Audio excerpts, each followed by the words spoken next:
आज का जो कार्यक्रम रखा गया था जागरूकता अभियान, जैसे बाल यौन शोषण जो होता है कहीं और पीड़न भी होता है, उस पर जो आपकी प्रतिक्रिया आप लोगों को दी, उस पर क्या कहेंगे?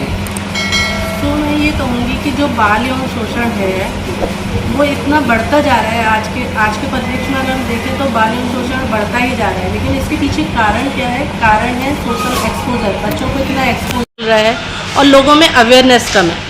इसलिए आज जो कार्यक्रम अवधेश जी के स्पीड फाउंडेशन के माध्यम से आज जो अवेयरनेस प्रोग्राम हुआ, तो मैं कहूँगी एक सराहनीय कदम है और अवेयरनेस की इतनी ज़रूरत है। आज मास लेवल पे अवेयरनेस होना ज़रूरी है।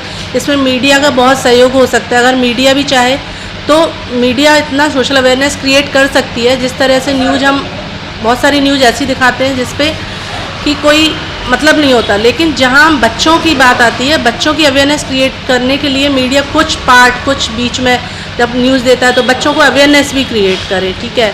और सोसाइटी के हर पहलू को, चाहे स्कूल्स हैं, कम्युनिटीज़ में आंगनवाड़ी वर्कर्स हैं, देन स्कूल में सपोर्ट स्टाफ है, बच्चे हैं, पेरेंट्स हैं, हर जगह अवेयरनेस की ज़रूरत है। क्योंकि अगर हम किसी भी एक पार्ट को छोड़ते हैं तो कहीं ना कहीं वो गैप क्रिएट हो जाता है और हम उस सिस्टम को सस्टेन नहीं कर पाते। और अवेयरनेस प्रोग्राम के बारे में एक चीज़ और कहूँगी कि ये सस्टेन हो, मतलब कि एक अवेयरनेस प्रोग्राम हुआ और वो ख़त्म हो गया, देन उसका फॉलो अप नहीं है, कुछ नहीं, तो वो सस्टेन करें, उसमें लीडरशिप क्वालिटी डेवलप करें। जो ट्रेनिंग ले रहे हैं उनके अंदर उन बच्चों को लीडरशिप क्वालिटी दें कि वो बच्चे आगे अवेयर करें, पेरेंट्स आगे अवेयर करना है अपनी सोसाइटी का। क्योंकि सोसाइटी में अवेयरनेस क्रिएट करना सिर्फ किसी सरकारी संस्था या किसी एक प्राइवेट संस्था या NGOs का ही काम नहीं है। हर व्यक्ति का दायित्व है कि वो अपने लेवल पे, जिस लेवल पे उसकी ताकत है, वहाँ पे अवेयरनेस क्रिएट करे। मैम, तमाम संस्थाओं द्वारा जागरूकता अभियान चलाया जाता है, फिर भी उत्पीड़न रुकने का नाम नहीं लेता है और बढ़ता ही चला जा रहा है। इसका रोकने का कोई मेन उद्देश्य क्या है? देखिए, कोई भी समस्या है समाज की, कोई भी बुराई है, उसको हम दो तरीके से उसको क्योर कर सकते हैं। एक तो हम अवेयरनेस क्रिएट करके कि वो इतना जानकारी हो उसको कि उस तरह की घटनाएं हो ही ना पाएँ। देन सेकंड है कि क्योरेटिव पार्ट पे आते हैं हम। अगर क्योरेटिव पार्ट पे देखें तो अगर समस्या हो गई तो कौन कौन इन्वॉल्व है, कौन सी गवर्नमेंट बॉडीज़ हेल्प करेंगी, उस बच्चे को जस्टिस दिला पाएंगे। तो ये दो चीज़ें अवेयरनेस में कहूँगी इसमें सबसे ज़्यादा इम्पोर्टेंट रोल प्रिवेल करता है। क्योंकि अगर अवेयरनेस होगी तो ये समस्याएं सोसाइटी में होंगी नहीं। लेकिन फिर भी मैं कहूँगी कि जागरूकता अभियान होते हैं, गवर्नमेंट बॉडीज़, NGO, CSO, सारे लोग गवर्नमेंट अवेयरनेस क्रिएट करते हैं। बट यहाँ पे ज़रूरत है हर व्यक्ति को अवेयर होने की, चाहे वो कोई भी है, चाहे वो कोई भी व्यक्ति। अगर हर व्यक्ति सिर्फ अवेयरनेस लेके उसके बाद बैठ जाता है तो अवेयरनेस का लेवल वही जो आप बात कर रहे हैं वहीं पे फिर से पहुंच जाता है। तो सस्टेन करें वो चीज़ें सिर्फ रुके नहीं, वो लोग जो भी ट्रेनिंग्स ले रहे हैं रिटेन करें उस चीज़ को और आगे लोगों को दें। मैम, आप DCPCR के मेंबर हैं, आप ये बताइए कि DCPCR का क्या उद्देश्य है और फिर क्या क्या कार्यक्रम हैं उन चीज़ों को रोकने? DCPCR में चाइल्ड सेक्सुअल अब्यूज़ को बहुत सारे प्रोग्राम्स स्टार्ट किए हैं। जैसे अवेयरनेस क्रिएट, हम स्कूल लेवल पे 4 पिलर्स को लेके अवेयरनेस क्रिएट कर रहे हैं, जिसमें स्कूल के टीचर्स, देन पेरेंट्स, बच्चे और सपोर्ट स्टाफ, क्योंकि उनका भी उतना ही अवेयर होना ज़रूरी है। तो हम लोगों ने हॉट स्पॉट्स आइडेंटिफाई किए हैं, देन वहाँ पे अवेयरनेस क्रिएट कर रहे हैं स्कूल्स में और कम्युनिटीज़ में आंगनवाड़ीज़ को लेके। तो ये अभी अवेयरनेस लेवल पे चल रहा है। प्लस जो पॉक्सो विक्टिम्स हैं ऑलरेडी, उनको हमने टेकअप किया है एक स्माइल क्लब प्रोजेक्ट के माध्यम से, जिनमें हम उनको प्रॉपर रिहेबिलिटेट कर रहे हैं उस बच्चे को, जिस बच्चे का केस हम लोगों के सामने आता है। और एक मॉडल क्रिएट करना चाहते हैं सारे स्टेक होल्डर्स जैसे CWCs, DCPOs के सामने कि किस तरह से एक बच्चे को फिर से उस सोसाइटी में जहां उसके साथ इस तरह के अब्यूज़ हुआ, तो उस बच्चे को उस सोसाइटी में रीइंटीग्रेट कर सके, बच्चा फिर से अपनी वही लाइफ जी सके जिस लाइफ में वो पहले रह रहा था। तो वो ट्रॉमा से बाहर निकले और एक स्वस्थ जीवन के साथ अपनी ज़िंदगी को जिए। तो ये कार्यक्रम बहुत ज़रूरी है। इस तरह का कार्यक्रम बार बार होना चाहिए।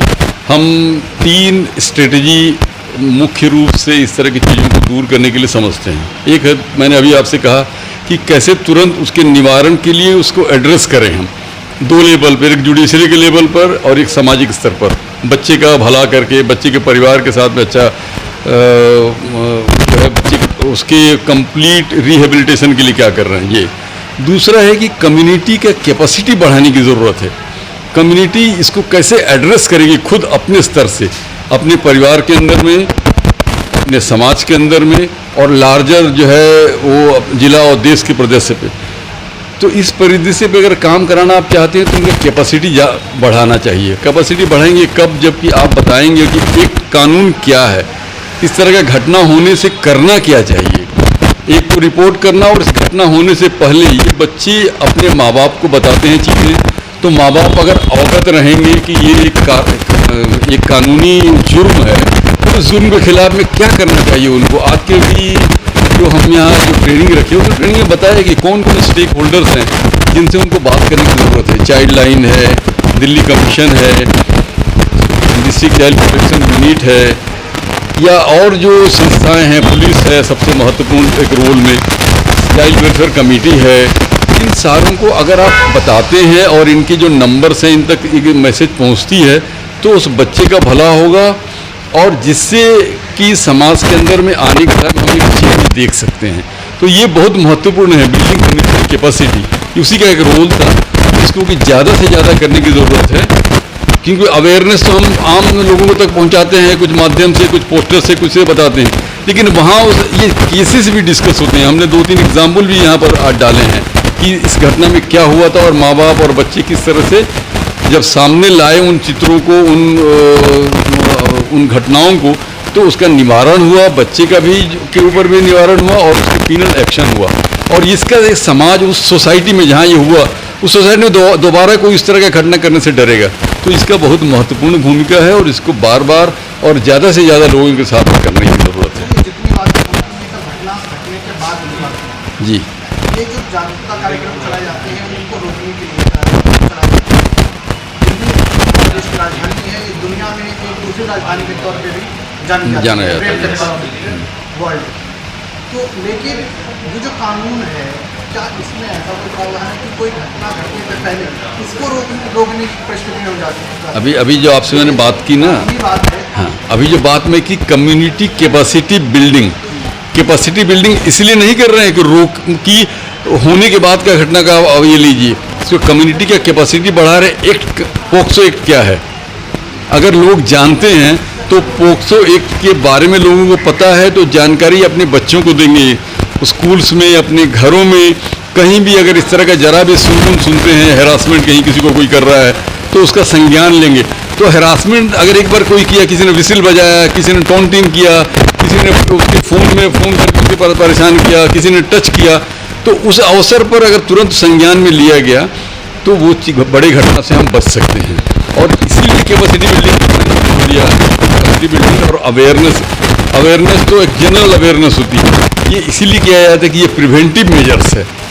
रिड्रेस करना तो उसको एड्रेस करेंगे और इसको बाकी लोगों को बताएंगे और अदालत तक जाएंगे और प्यूनिटिव एक्शन, वो तो जब हो जाएगा तब है का बात है। वो एक ये चीज़ है, जब हो गया तो आपको तो कार्रवाई करनी है, उसको तो फिर बच्चे को रिहेबिलिट करना है। लेकिन होने से पहले आप कैसे रोक सकते हैं?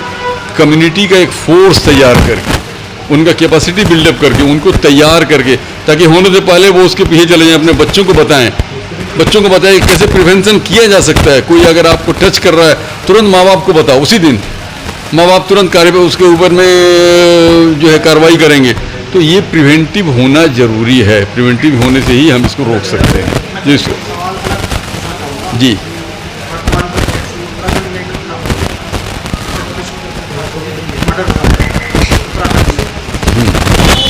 इस तरीके की जो घटनाएं बहुत सारी जो आ रही हैं, पॉलिटिकल और हमें डेमोक्रेटिक कंट्री में बहुत सारी जानकारी देखते हैं, तो कहीं कहीं दिखता है कि गवर्नमेंट में जो लोग इन्वॉल्व हैं पॉलिटिशियन, वहीं पर वो सख्ती नहीं दिखती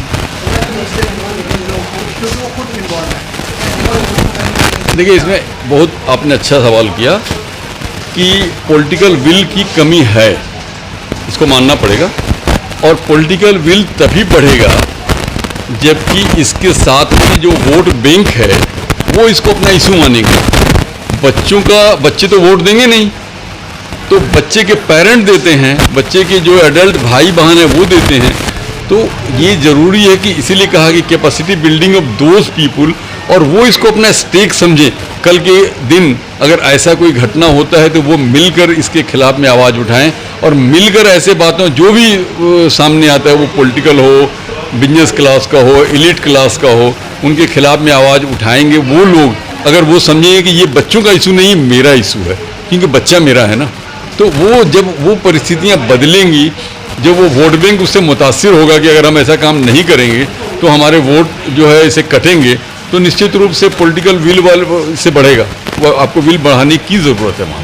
काफ़ी वर्षों से आपका ये NGO और सोसाइटी इस वर्ग के लिए काम करता चला आ रहा है। बाल पीड़न और कहें या बाल शोषण कहें, अभी तक रुकने का नाम नहीं ले रहा, बढ़ता ही जा रहा है। समाज में परिवर्तन हर क्षण हो रहा है, आप भी देख रहे हैं। जो एक्सपोजर बच्चों को नहीं था आज से 2 साल पहले, आज कोरोना के वजह से वो सारे एक्सपोजर हो गए हैं। मेरे ख्याल से इसीलिए ये घटनाएं ज़्यादा बढ़ती जा रही हैं। दूसरा रीज़न ये भी हो सकता है कि रिपोर्टिंग बढ़ गई है। पहले अगर घटनाएं होती थी तो उनके रिपोर्ट नहीं होते थे। आज चूँकि हो सकता है जागरूकता इतनी बढ़ गई हो कि लोग रिपोर्ट करते हैं, रिपोर्ट करने से हिचकिचाते नहीं हैं।